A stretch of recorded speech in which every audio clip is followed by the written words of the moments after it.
제가 이번에 질문 드리고 싶은 건 지역 할당제에 대한 질문인데요.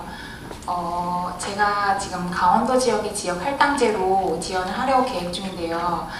아까 IBK 그 사업소가 강원도에 6개 정도로 있는 걸로 봤는데, 그럼 제 개인적인 상식으로는 6명 정도를 만약에 뽑는다면 그 중에 20%라고 해도 그렇게 높은 할당량이 아니라고 생각이 들고, 그리고 저 개인적으로 동시에 공공기업 청년 인턴 경험이 있는데요. 그것 또한 역시 20% 정도의 우대사항이 있다고 공고가 있더라고요. 그래서 그 두 개의 할당제와 인턴 경험을 적는다면 어느 쪽으로 제가 어느 정도의 가점을 받고 어느 정도의 우대사항을 받는지에 대해서 궁금합니다. 일단 첫 번째는 그 기업은행 채용에 있어서 가점이라고 하는 것은 없어요. 저희가 우대한다라고 하는 표현을 씁니다. 어떤 예를 들어 가점이라고 하면은 토익 몇 점, 무슨 몇 점, 자기주 몇 점이면 가점인데 가점은 없습니다. 또한 그 청년 인턴을 우대하는 게 아니라 저희가 채용 인원의 20%를 청년 인턴, 공공기관 청년 인턴 중에서 채용을 한다라는 의미입니다. 말씀하신 것처럼 강원도 지역에는 생각보다 그렇게 많은 분들을 지역 할당으로 채용할 수는 없을 것 같아요. 근데 내가 만약에 청년 인턴이고, 그리고 내가 만약에 청년 인턴이고 지역 할당으로 한다면 두 개가 겹치지 않느냐? 예, 겹칠 수가 있습니다. 청년 인턴 중에서도 지역 할당으로 지원하신 분들도 있고, 청년 인턴 중에서도 지역 할당 아니게 지원하신 분들도 있기 때문에 두 개가 겹친다고 해서 또 겹쳐서 쓴다고 해서 특별하게 우대가 있거나 그렇지는 않아요. 다만 그 그룹 내에서 계속 경쟁을 할 겁니다. 어쩌면 이제 본인 입장에서는 이제 청년 인턴 경험들도 있으시고, 그리고 지역 할당도 하면은 뭐 두 개 다 적용을 받는 것 아니냐. 예, 적용 받으실 수 있으세요. 네, 안녕하세요. 저는 숙명여자대학교 이번 지원자 김향이라고 합니다. 네, 저는 장기적인 목표로 은퇴 설계 PB랑 백오피스인 경영지원 쪽 재무회계 분야에도 관심이 있는데, 지점에서 일을 하다로 발령이 날 수 있는 그런 시스템적으로 얼마나 활발하게 운영 중이신지, 혹은 뭐 자격 요건이나 그런 게 어떤 것들이 필요한지 그런 점들이 궁금합니다. 여러분들 혹시 하나은행이 어떻게 지원하는지 아세요? 직군제로 지원을 합니다. 하나은행은 무슨 말이냐면 개인금융직군, 기업금융직군, 본점직군, 또 기타 직군으로 나누어서 지원할 때 이미 그 사람은 그 직군에 해당되는 업무만 수행할 수 있도록 되어 있어요. 근데 기업은행은 원칙이 순환근무 체제입니다. 일반하고 가로치고 개인금융 나눠져 있잖아요. 그렇듯이 여러분들이 합격이 되시면 전원 영업점으로 배치를 할 텐데, 영업점마다 개인 고객팀, 기업 고객팀으로 나누어져 있어서 때로는 개인 고객 업무, 때로는 기업 고객 업무를 담당을 합니다. PB 업무는 그보다 좀 더 본인이 개인 고객 업무, 또 PB로서의 자질이나 또 이런 것들을 갖추었을 때 그분을 아까 보셨던 PB센터 있잖아요. 저희가 전문요원으로 선발을 해서 그 센터로 배치를 합니다. 다만 영업점에서 근무를 하신 분이 본점으로도 들어오고 싶어 하시잖아요. 기업내 전 직원의 70, 한 2, 3%가 영업점의 직원이세요. 그리고 나머지 한 25, 6%가 본점 직원이십니다. 그럼 본점 직원은 태어날 때부터, 입행할 때부터 본점 업무만 했을까요? 아니에요. 그분들도 영업점에서 근무를 하시다가 본점으로 들어오셨고, 또 얼마 있다가 다시 영업점으로 나가실 분들입니다. 계속 순환 근무를 해요.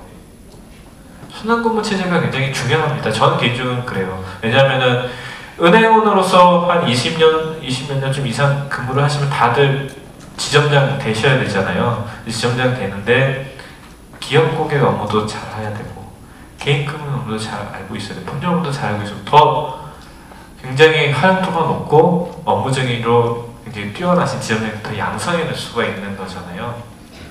그렇기 때문에, 근데 하나은행의 경우는 직군으로 이렇게 넘어가는 게 이제 힘들다고 했죠. 굉장히 보수나 이런 것들이 굉장히 다릅니다. 기업은행에 본점으로 들어오거나 또 본점 지점으로 가는 제도가 있습니다.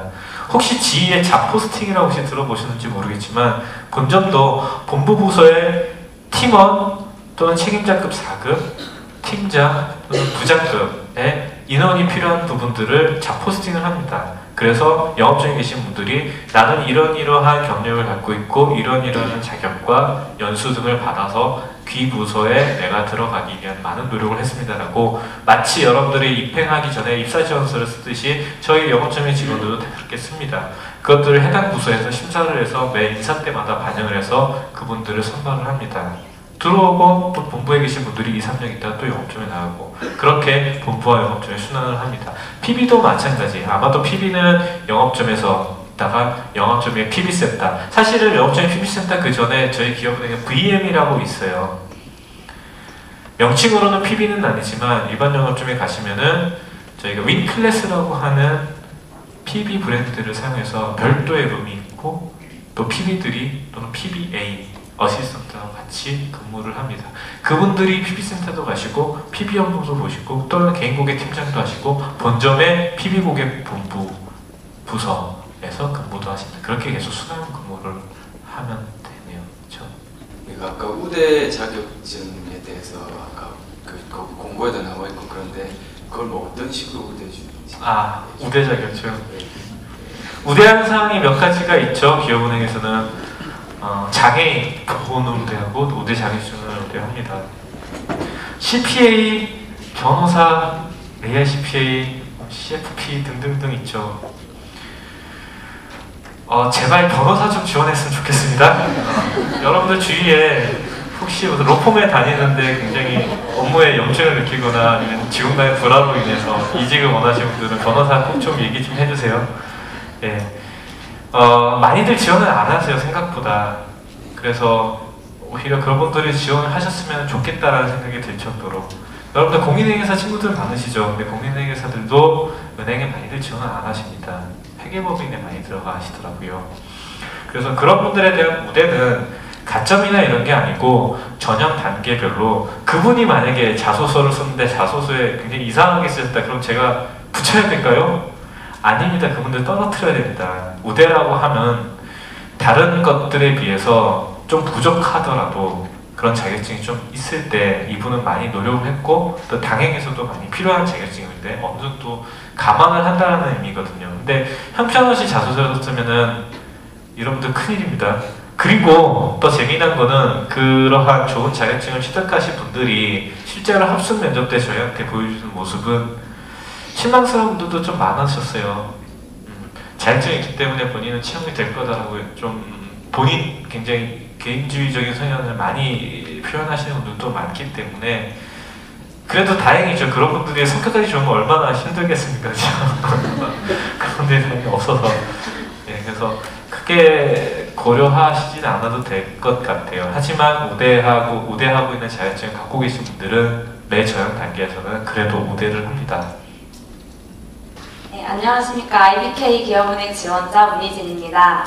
제가 질문드리고 싶은 건 IBK 기업은행에서 이제 열린 채용으로 다양한 사람을 뽑으려고 하고 있지만 그 중에서도 이제 신입행원으로 들어오신 분들의 공통적인 그런 성향이나 좀 이제 사장님이 보시기에 그런 공통점들이 있을 거라고 생각이 드는데요. 그런 공통점이나 이제 지원자 입장에서 가져야 할 마인드 부분에 대해서 말씀해 주셨으면 좋겠습니다. 공통점이라고 한다면 이번 상반기 운기 아까 연수 동영상을 보셨죠? 이 친구들의 공통점만 본다면 굉장히 얘기를 잘하는 친구들이에요. 그리고 자기 생각에 대해서 논리적으로 잘 표현을 합니다. 그리고 말싸움에서도 잘 안 지려고 하는 친구들이에요. 하지만 합의가 되면은 굉장히 그 추진력 있게 움직이는 친구들이더라고요. 그게 상반기 운비 신입회원들의 어떤 모습인 것 같아요. 특별하게 어떤 모습으로 이렇게 딱 떠올려졌는가 그런 건 아닌 것 같긴 하지만 개인별로 차이가 있어요. 실제로 합숙 면접 때 제가 방금 말씀드린 이러한 사람만 뽑느냐 그런 건 아닙니다. 조용한 친구들, 약간은 내성적인 친구들, 조금은 과격한 친구들, 잠깐은 좀 빼긴 하지만 이 친구들 좀 비상한 면이 있는 친구들, 뭔가 한 방 있어 보일 것 같은 친구들, 굉장히 다양해요. 어찌 은행이 한 가지 타입으로만 뽑나요? 모두 다 리더고 모두 다 말 잘하고 모두 다 앞에서 나가서 항상 배려있는 모습들만 갖고 있는 분들도 아니시잖아요. 다양한 모습을 찾되 가장 중요한 어떤 속성이라고 하면 그분이 은행원으로 저희가 채용을 했을 때 얼만큼 업무에 열정적으로 매진할 수 있는가, 본인 자신에 대해서 얼만큼 자신감이 있는가, 패기 있게 전진할 수 있는가, 이런 부분들일 것 같아요. 그런 모습들이 그 매 기수 또는 매 채용된 직원들마다 어느 정도는 그런 모습들이 있기 때문에 저희가 그분들이 채용되지 않았을까 싶습니다. 저는 그 합숙 면접에 대해서 좀 궁금한 점이 있는데요. 그 아까 말씀하시는 걸 들어보니까 개인적인 뭐 성격이라든지 이런 마인드까지도 파악을 하시는 것 같아요. 근데 제가 봤을 때는 아주 가까이 바로 옆에서 지켜보지 않는 이상은 쉽게 파악하기 좀 힘들 것 같다는 생각이 드는데요. 그 합숙 면접 시에 아주 적점에서 계속 지켜보고 계신 건지 어떻게 평가하시는 건지가 궁금합니다. 실제로 정말 좋은 사람 그리고 저 사람의 성격 등을 더 판단을 하려면 뭐 362 며칠도 계속 옆에 있어야 되겠죠. 1박 2일이라는 시간이 굉장히 여러분들의 모든 모습들을 저희가 알아내기에는 말씀하신 것처럼 부족한 시간입니다.